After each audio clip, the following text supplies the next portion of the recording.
दिवाळी म्हटलं की दिवाळी पहाट असं समीकरणच आहे। वसुबारसेच्या निमित्तानं पुण्यात पहिली वहिली दिवाळी पहाट रंगली आहे। सलील कुलकर्णी, स्पृहा जोशी यांच्या साथीने स्वरांची ही मैफल रंगली आहे। तर मी त्यांना भेटायला गेलो की असं असं मला तुमची गाणी खूप आवडतात, कविता खूप आवडतात असं। तर मला मग माझी खूप छान मैत्री झाली आणि त्या अशा होत्या की त्या तो माणूस वर यायची वाट नाही बघायच्या, त्या स्वतः उतरून खाली जायच्या मैत्री करायला। तर काही लोक म्हणतात ना की त्याला माझ्या योग्यतेचं होऊ दे मग मी बोलीन, असं नाही। त्या म्हणायचे की नाही हा छोटा मुलगा आहे, आपण बोलूया। माझी ओळख पण हा माझा छोटा मित्र असे करून द्यायचं सगळ्यांची। अरुणा डेअरींची माझी ओळख शांताबाईंकडे झाली ऍक्च्युली। शांताबाई म्हणल्या की ही माझी मुलगी अरुणा आणि हा माझा छोटा मित्र, अशी त्यांनी ओळख करून दिली होती आमची।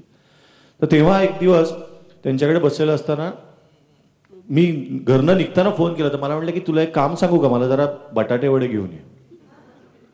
खरंच सांगतो, पूर्ण जगणाऱ्या बाई होत्या त्या। असं उगीच म्हणजे मला नेहमी असं वाटतं की एका ठराविक वयानंतर संध्याकाळी जे गोल करून बसतात आजी आजोबांना, तर 50% वेळ गुडघे या विषयावर जातो म्हणजे।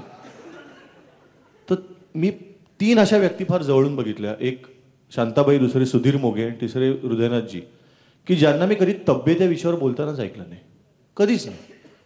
असं नाही की त्यांना व्याधी होत नाही, त्यांना त्रास होत नाही, पण चर्चा करताना नाही पाहिलं। म्हणून मला असं वाटतं की ते इतकं काम करत असतील।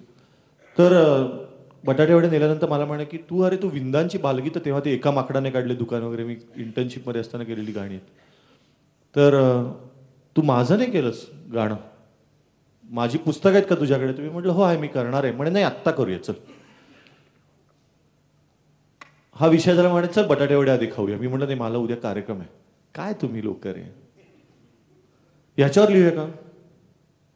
आणि म्हणून असं त्यांनी असं आजूबाजूला पडलेलं एक कागद, एक एन्व्हलप होतं त्यांच्याकडे आलेलं, ते तसं उलटं केलं, पेन घेतलं आणि लिहिलं, कोकिळ म्हणतो काय करावे, खोकून बसला पार घसा, कुहू कुहूचे सुंदर गाणे सांगा आता गाऊ कसा। एन्व्हलप ठेवलं, वडा खाल्ला। मला म्हणे की इथपर्यंत तर कर। मी त्यांना कोकिळ म्हणतो काय करावे, खोकून बसला पार घसा, कुहू कुहूचे सुंदर गाणे सांगा आता गाऊ कसा, सांगा आता गाऊ कसा।